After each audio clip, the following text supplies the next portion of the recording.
Are you a big Swiftie?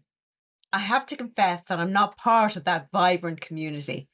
That said, a lot of people watched the Taylor Swift and Travis Kelce story as celebrity culture. And from a brand perspective, I think the more useful question is actually quite different. Why were so many people willing to interpret the signals?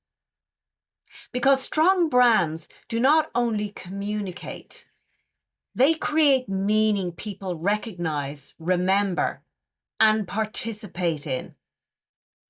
But attention itself is not actually brand strength. Attention is a spotlight. It can illuminate meaning, trust, and coherence. Or it can expose confusion, overexposure, and inconsistency. For leadership teams, the question is not simply, how do we get more attention?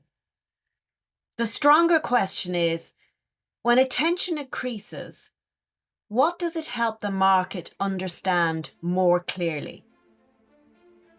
That's where brand becomes a leadership issue. Because brand is not the noise around you. Brand is the meaning people attach to you when the noise is at its loudest.